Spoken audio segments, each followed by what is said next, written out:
প্ৰথমে ওদালগুৰিৰ আটাইকেইজন সাংবাদিক বন্ধুসকলক মই ধন্যবাদ জনাইছোঁ আৰু লগতে মোৰ সতীৰ্থ দীনেশ ব্ৰহ্ম আৰু ৰতেন্দ্ৰ ডিমাৰী আৰু গণেশ বসুমতাৰী যোৱা 24 আগষ্টত ওদালগুৰিত উপস্থিত হৈ BTCৰ প্ৰাক্তন মুৰব্বী BPFৰ সভাপতি হাগ্ৰামা মহিলাৰী ডাঙৰীয়াই কিছু বক্তব্য প্ৰদান কৰা আমি দেখিবলৈ পাইছোঁ আৰু এই ক্ষেত্ৰত নিখিল বড়ো ছাত্ৰ সন্থা আমি আজি তেওঁৰ যিখিনি বক্তব্য দাঙি ধৰিছিল এই ক্ষেত্ৰত আমি কিছু কথা স্পষ্টকৈ আমি দাঙি ধৰিব বিচাৰিছোঁ। হাগ্ৰামা মহিলাৰী ডাঙৰীয়াই তেওঁ কৈছে যে এপছু মানে UPPL মানে এপছু এই কথা তেওঁ দাঙি ধৰিছে। তো আমি নিখিল বড়ো ছাত্ৰ সন্থা আমি স্পষ্টকৈ ক'ব বিচাৰোঁ যে এপছু হ'ল বড়ো জাতিৰ এটা জাতীয় সংগঠন, সামাজিক সংগঠন, আমি ছাত্ৰ সংগঠন হয়।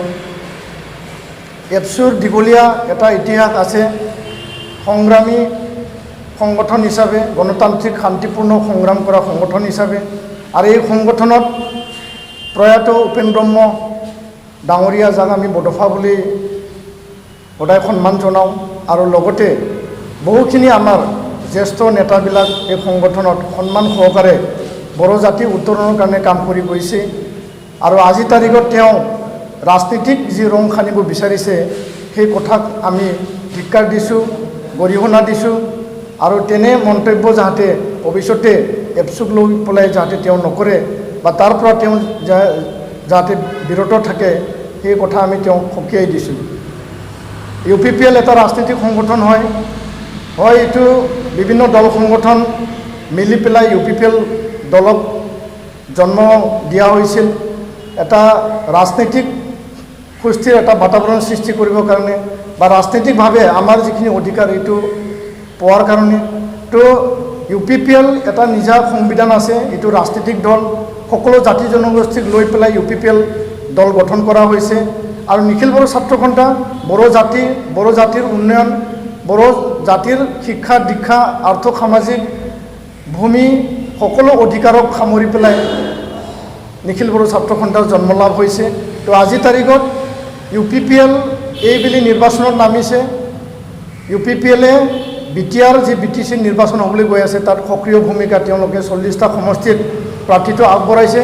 কিন্তু নিখিল বড়ো ছাত্ৰ সন্থা আমি এই ইলেকশ্যনত আমি সক্ৰিয়ভাৱে আমি ডাইৰেক্টলি কোনো কেণ্ডিডেট আমি প্ৰক্ষেপ কৰা নাই, কাৰণ আমি ছাত্ৰ সংগঠন, আমি জাতীয় সংগঠন আৰু UPPL ৰাজনৈতিক দলত আমি ইয়াৰ কাৰণে সমৰ্থন জনাইছোঁ, সহায় কৰিছোঁ, কিয়নো এই UPPL ৰাজনৈতিক দলত BTR চুক্তি স্বাক্ষৰকাৰী যি শান্তি চুক্তি হৈ গ'ল 27 জানুৱাৰী 2020ত, তাত প্ৰমোদ বড়ো ডাঙৰীয়া, গোবিন্দ বসুমতাৰী ডাঙৰীয়া, BR ফেৰেংগা, আমাৰ জ্যেষ্ঠ নেতা ৰঞ্জুৰা নাৰ্জাৰী, UG ব্ৰহ্ম ডাঙৰীয়া তেওঁলোকে ইয়াত কাম কৰি আছে আৰু তেওঁলোকে এই BTR চুক্তি সম্পাদনৰ কাৰণে সকলো প্ৰচেষ্টা অব্যাহত ৰাখি NDB আৰু এপছুৰ নেতৃত্বত BTR যি চুক্তি হৈ গ'ল শান্তি চুক্তি, সেই শান্তি চুক্তিৰ যিখিনি দফা আখৰে আখৰে ৰূপায়ণ কৰাৰ কাৰণে 100% ৰাইজক ৰূপায়ণ কৰি সুবিধা অধিকাৰ বা সম উন্নয়ন সম অধিকাৰ দিবৰ কাৰণে UPPL দলে আজি মূল এজেণ্ডা বিষয়বস্তু হিচাপে তেওঁলোকে আগবাঢ়িছে।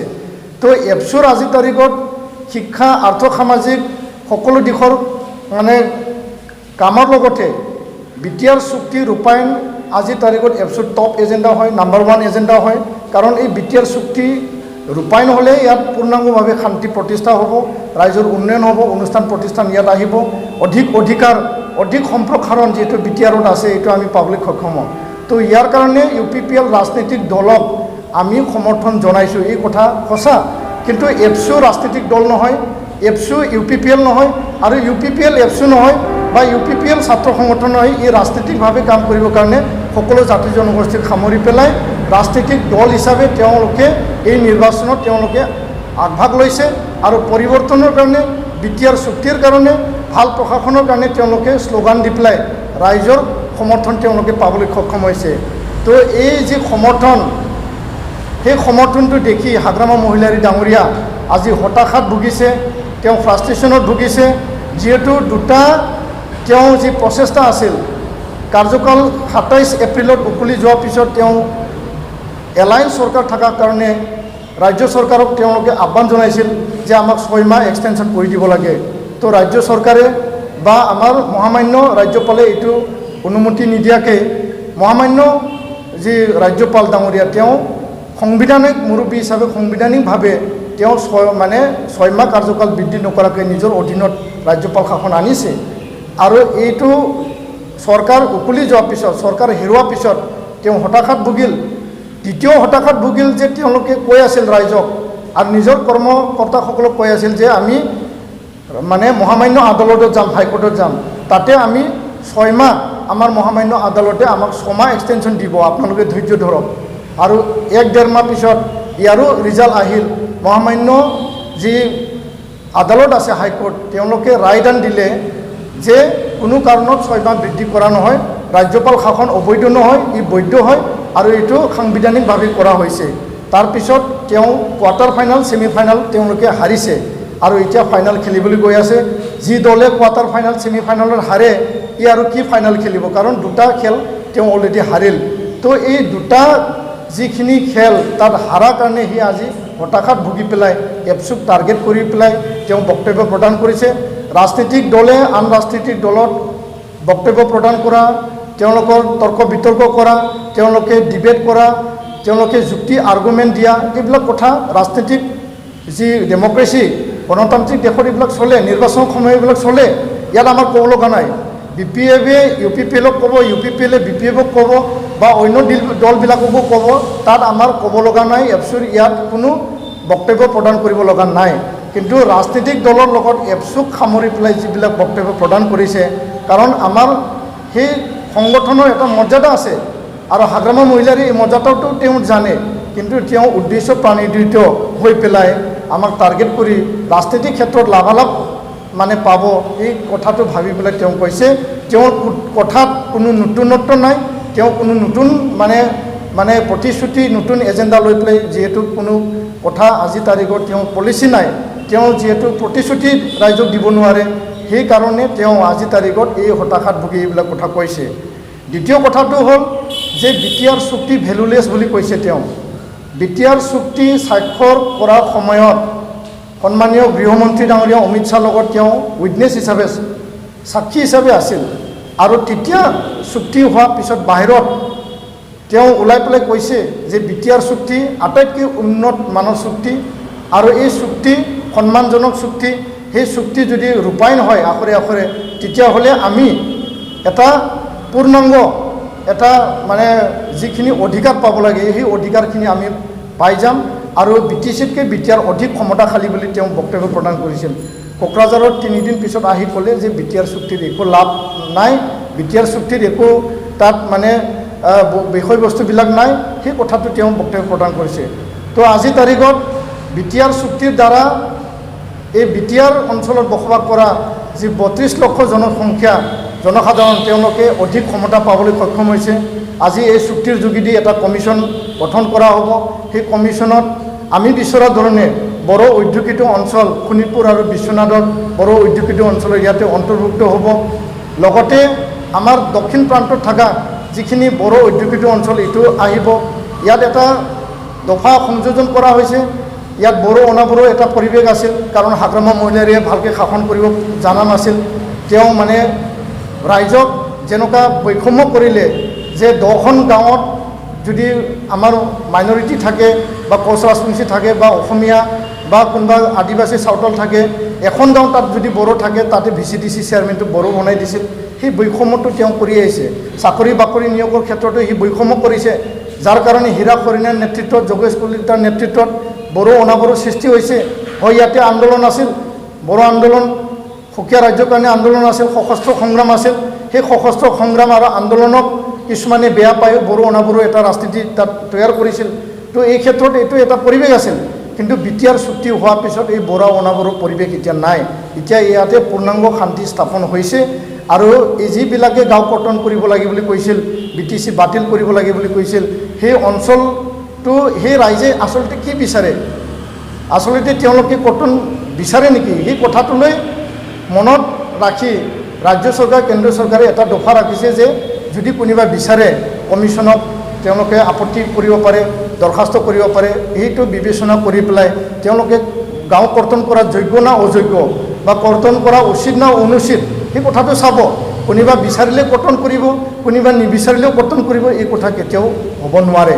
তো ইয়াৰ কাৰণে এইটো অধিক সম্প্ৰসাৰণ ইয়াত কৰা হৈছে। 40টাৰ পৰা 60টা ইয়াত সমষ্টি হ'ব, 4টা জিলাৰ পৰা 10টা প্ৰপ'জ ইয়াতে জিলা হ'ব, 7টা নতুন বিভাগ ইয়াতে পাবলৈ সক্ষম হৈছোঁ। DC SP আজি ল এণ্ড অৰ্ডাৰটো চোৱাটো চাবই, তাৰ লগতে উন্নয়নমূলক কাম কাজত DCয়ে চাব।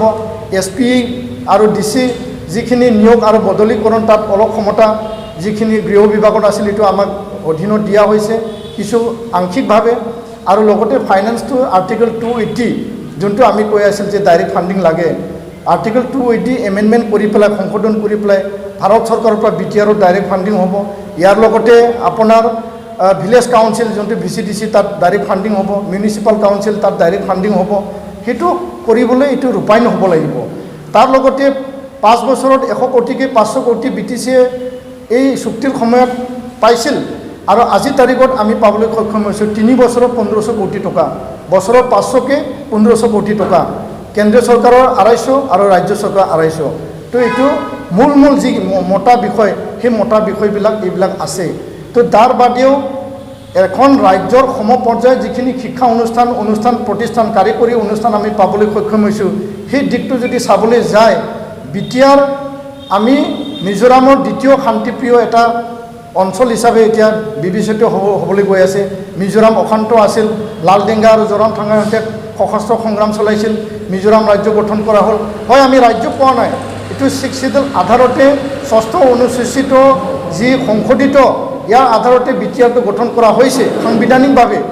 আৰু 6ষ্ঠ অনুসূচিত হোৱা স্বত্তেও আমি আজি 4খন বিশ্ববিদ্যালয় আমি পাবলৈ সক্ষম হৈছোঁ। বড়োফাৰ নামৰ কেন্দ্ৰীয় বিশ্ববিদ্যালয়, ট্ৰাইবেল ইউনিভাৰ্চিটি এটা কেম্পাছ আমি পাবলৈ সক্ষম হৈছোঁ, নেশ্যনেল স্পৰ্টছ ইউনিভাৰ্চিটি আমি ইয়াত পাবলৈ সক্ষম হৈছোঁ, অৰ্গেনিক ইউনিভাৰ্চিটি আমি ইয়াত পাম, 4খন মেডিকেল কলেজ আমি regional institute of medical science যোনটো এইমছ পৰ্যায়ত সমপৰ্যায়ৰ হয়, নাৰ্ছিং এণ্ড পাৰামেডিকেল কলেজ আমি ইয়াত পাইছোঁ। ইয়াৰ লগতে কেঞ্চাৰ আৰু মেডিকেল হস্পিটেল ইয়াতে লিখা আছে, ভেটেনাৰী কলেজ ইয়াতে লিখা আছে, মেনেজমেণ্টৰ কাৰণে ইয়াতে লিখা আছে, livelihood management, hotel management, tourism management আৰু লগতে কাৰিকৰী শিক্ষা অনুষ্ঠান হিচাপে ইনষ্টিটিউট অফ নেশ্যনেল ইম্পৰ্টেঞ্চ হিচাপে নেশ্যনেল ইনষ্টিটিউট অফ টেকন'লজি আমি পাবলৈ সক্ষম হৈছোঁ, পলিটেকনিক। বিভিন্ন জাতি জনগোষ্ঠীক সামৰি ইয়াত বড়ো অনাবড়ো কথা হাগ্ৰামা ডাঙৰীয়াই আনিছে।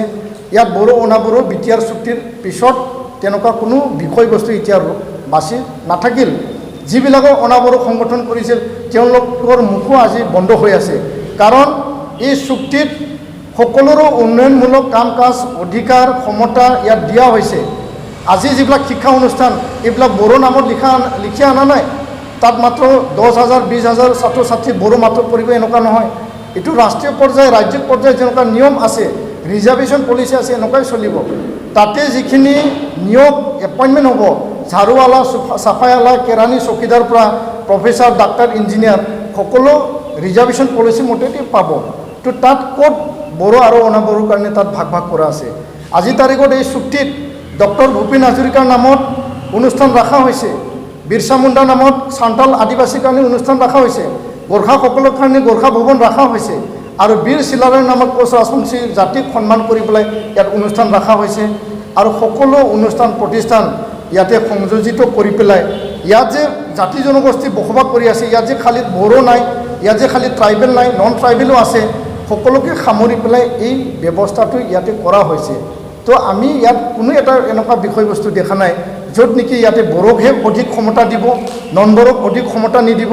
তেওঁ কমিউনেল ভাষা কৈছে যে ইয়াত বড়ো আৰু অনাবড়োৰ মানে সংঘাত সৃষ্টি হ'ব এই চুক্তিৰ পিছত। আজিৰ তাৰিখত আমি এই পথটো আমি দেখা নাই। আৰু এই কথাবিলাক কৈ পেলাই BTR চুক্তি ভেলুলেছ, ইয়াত বড়ো অনাবড়ো সংঘাত আহিব, বড়োসকলকে অধিক ক্ষমতা দিছে, সেই বিষয়টো আনি পেলাই তেওঁ গৃহমন্ত্ৰী ডাঙৰীয়াক অসন্মান কৰা হৈছে। প্ৰধানমন্ত্ৰী ডাঙৰীয়া কোকৰাঝাৰত আহিছে BTR চুক্তি ৱেলকাম চেৰিমনিত, তাত 8-9 লাখ মানুহ হৈছে। তো ভাৰতৰ সন্মানীয় প্ৰধানমন্ত্ৰী নৰেন্দ্ৰ মোদীক তেওঁ অসন্মান কৰা হৈছে, চৰকাৰত থাকি, চৰকাৰৰ মুৰব্বী হৈ, এলায়েন্সত থাকি। তো আমি আজিৰ তাৰিখত হাগ্ৰামা মহিলাৰী ডাঙৰীয়াক আমি ধিক্কাৰ দিছোঁ, সকীয়াই দিছোঁ যে আপুনি ৰাজনৈতিক লাভালাভৰ কাৰণে এই যে জাতিক লৈ পেলাই যি টাৰ্গেট কৰি কথা কোৱা বা জাতিক লৈ পেলাই যিখিনি সংঘাতৰ কথা কৈছে, ইয়াতে শান্তিপূৰ্ণ এটা পৰিৱেশ আজি আহিছে, অস্ত্ৰমুক্ত এটা অঞ্চল হ'ল, অস্ত্ৰমুক্ত এটা সমাজ হ'ল, তাত আপুনি এতিয়া মানে গোষ্ঠী সংঘৰ্ষ বা সংঘাতৰ এটা পৰিৱেশ আনিবৰ কাৰণে আপুনি মানে এটা চেষ্টা যি অব্যাহত ৰাখিছে, এইটো আমি কেতিয়াও হ'বলৈ নিদিওঁ। আৰু চৰকাৰে ইয়াৰ ওপৰত বিহিত যিখিনি মানে নজৰ ৰাখিব লাগে, ব্যৱস্থা তেওঁলোকে ল'ব লাগে, ইয়াৰ ওপৰত ব্যৱস্থা ল'ব লাগে বুলি আমি আহ্বান জনাইছোঁ। 60টা সমষ্টিত আজি 40টা সমষ্টিত যেনেকুৱা মানে জেনেৰেলৰ কাৰণে ৰিজাৰ্ভেশ্যন আছে, অপেনৰ কাৰণে যিখিনি ৰিজাৰ্ভেশ্যন আছে, এনেকুৱা 60টা সমষ্টি হোৱাৰ পিছত 5টা যি আছে এইও বাঢ়ি যাব। তো এই প্ৰক্ৰিয়াবিলাক কৰিবলৈ বাকী আছে। তো ইয়াৰ কাৰণে হাগ্ৰামা মহিলাৰী ডাঙৰীয়াই আজি যিবিলাক তেওঁ ভুল কাম কৰি আহিল, এই ভুল কামৰ বাবে ৰাইজে এতিয়া পৰিৱৰ্তন বিচাৰিছে। ৰাইজে এতিয়া ভাল প্ৰশাসন, সুপ্ৰশাসন বিচাৰিছে, কাৰণ তেওঁ দুৰ্নীতিত লিপ্ত হৈ আছে, তেওঁ দুৰ্নীতিৰ বোকাত লিপ্ত হৈ আছে।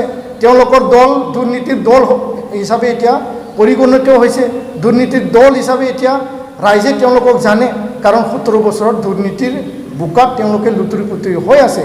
তো ইয়াৰ কাৰণে তেওঁলোকে যিখিনি ভাল শাসন দিব লাগিছিল, ৰাইজক সুশাসন দিব লাগিছিল, এইটো দিব নোৱাৰিলে।